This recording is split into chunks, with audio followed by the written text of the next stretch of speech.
एक प्लेयर ने double handed मारा और फिर भी टीम से बाहर हो जाता है। ये इनजस्टिस है या स्ट्रेटजी? सच बताइए कि अगर आप टीम इंडिया के सिलेक्टर होते तो क्या ईशान किशन को इग्नोर करते? सोशल मीडिया पर बातें बहुत सिंपल हो गई है कि रन्स बनाए थे फिर भी बाहर, टैलेंट वेस्ट हो रहा है। लेकिन अगर क्रिकेट इतना सिंपल होता तो हर टैलेंटेड प्लेयर 10 साल के लिए टीम इंडिया खेलता।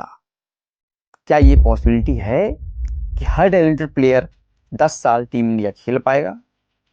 देखिए, यहाँ सिर्फ फॉर्म की बात नहीं हो रही है, यहाँ बात हो रही है टीम के कॉम्बिनेशन की। अगर टॉप ऑर्डर में गिल, रोहित शर्मा हैं, मिडिल ऑर्डर में विराट कोहली, श्रेयस अय्यर जस्टिफाई कर रहे हैं, टीम में एक विकेट कीपर का रोल डिफाइंड है, केएल राहुल, तो फिर एक और टॉप ऑर्डर अटैकिंग बैट्समैन को आप कैसे फिट करोगे? सिलेक्शन कभी भी कौन है टैलेंटेड से नहीं होता है, वो होता है कौन फिट होता है। और इसी जगह पर ईशान किशन का केस अनकॉम्प्लिकेटेड हो जाता है। उन्होंने डबल हैंडेड मारा, अग्रेशन दिखाया, इंटेंट क्लियर है, लेकिन इंटरनेशनल क्रिकेट सिर्फ मोमेंट से नहीं, क्लियरिटी से चलता है।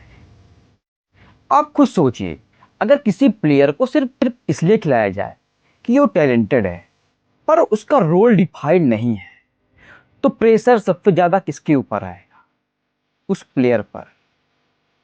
उसे क्लियर ना हो तो परफॉर्मेंस अनस्टेबल हो जाता है, जैसे कि संजू सैमसन के साथ हुआ। उनका रोल क्या है ये डिफाइन नहीं है, इसीलिए इनका परफॉर्मेंस अनस्टेबल हो चुका है। लेकिन स्टोरी यहीं खत्म नहीं होती है, यहाँ एक इमोशनल साइड भी है। किसी भी यंग प्लेयर के लिए सबसे मुश्किल चीज क्या होता है? रन्स बनाना नहीं, सबसे मुश्किल चीज होता है वेट करना। इमेजिन करो कि आप नेट्स पर डेली 3 घंटे 4 घंटे प्रैक्टिस कर रहे हो, आप फिटनेस पे बहुत ध्यान दे रहे हो और आप फिट भी हो, आपका इंटेंट भी क्लियर है, और फिर भी टीम अनाउंसमेंट में आपका नाम नहीं होता है।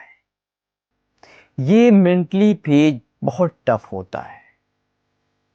इसलिए जब हम बाहर से इनजस्टिस बोल देते हैं, शायद हम पूरी पिक्चर नहीं देख रहे होते हैं। क्रिकेट में सिलेक्शन सिर्फ पास्ट परफॉर्मेंस के बेस पे नहीं होता है, वो होता है फ्यूचर प्लानिंग के बेस पे। Team balance, backup option, batting depth और बॉलिंग कॉम्बिनेशन, ये सब एक साथ डिसाइड होता है।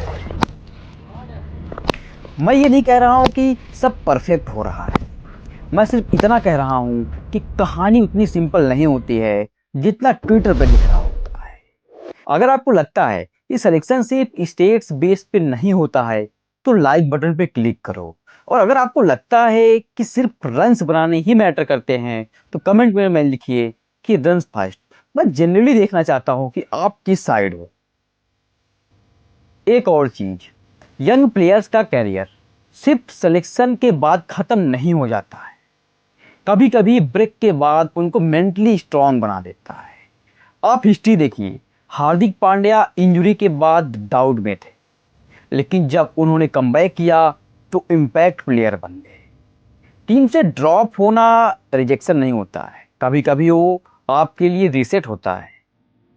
इसलिए पैनिक करना शायद थोड़ा जल्दी हो जाता है, परफॉर्मेंस से फोकस कीजिए, पैनिक ना हो। अब सवाल आपसे कि अगर आप सिलेक्टर होते तो क्या करते? इमीडिएट इंक्लूजन या long term role clarity? Comment में बताना। और अगर आपको लगता है कि क्रिकेट को हेडलाइन से नहीं कॉन्टेक्स्ट से समझना चाहिए तो इस चैनल को सब्सक्राइब कर लीजिए। यहाँ क्रिकेट न्यूज नहीं, क्रिकेट को समझाया जाता है। मैं हूं अखिलेश, मिलते हैं नेक्स्ट एनालिसिस में।